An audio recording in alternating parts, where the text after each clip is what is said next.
Hello, everyone, and thank you once again for tuning into another episode of the Before I Go podcast.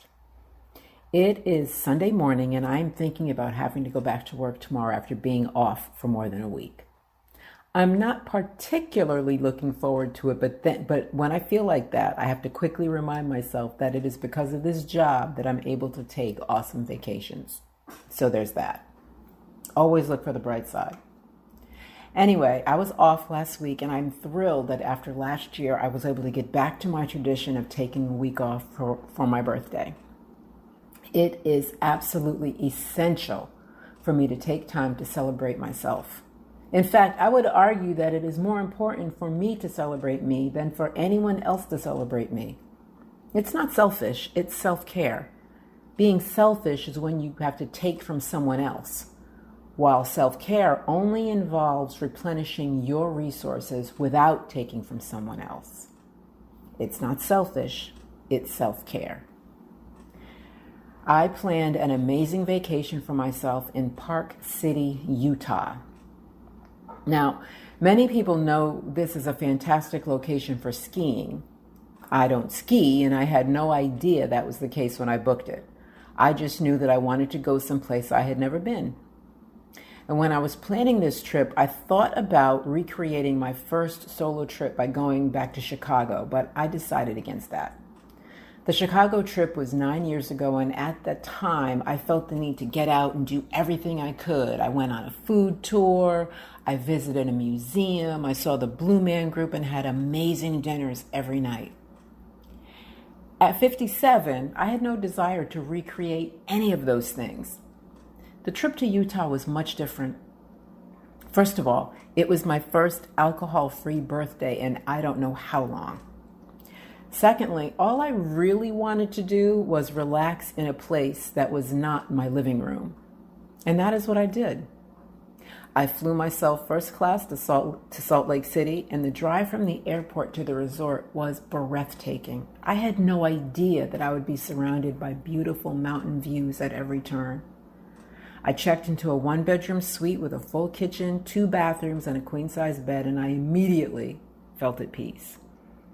Each morning that I was there, I found a new and interesting place to have breakfast. I booked a massage and a facial. I went hiking.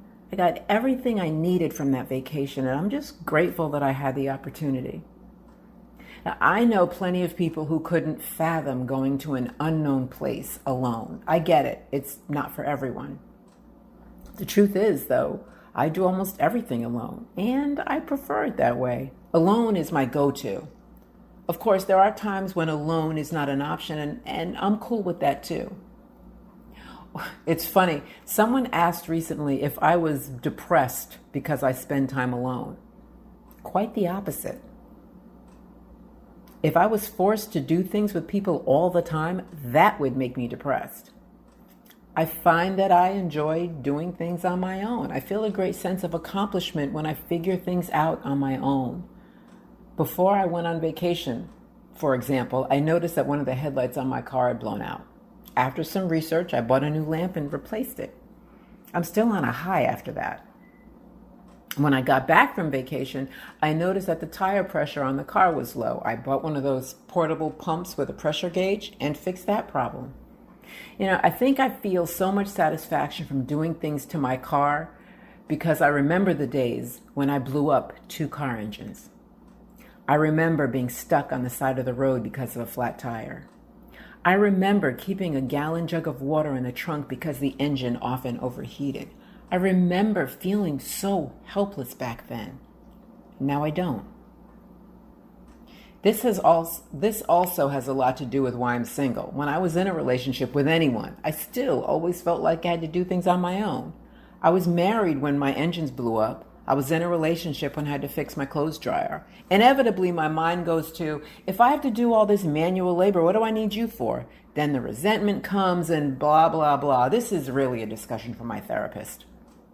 Anyway, my point is I have been searching for peace my entire life, and I have found it.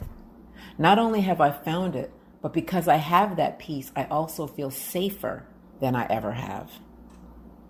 Before I went on vacation, my sister sent me all these videos about personal safety and how to protect yourself when traveling alone. And I understand where she was coming from, but I've been doing this for almost 10 years and my mind just doesn't go to those places.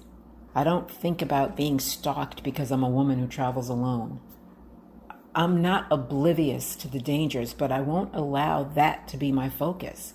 If I did, I would never go anywhere.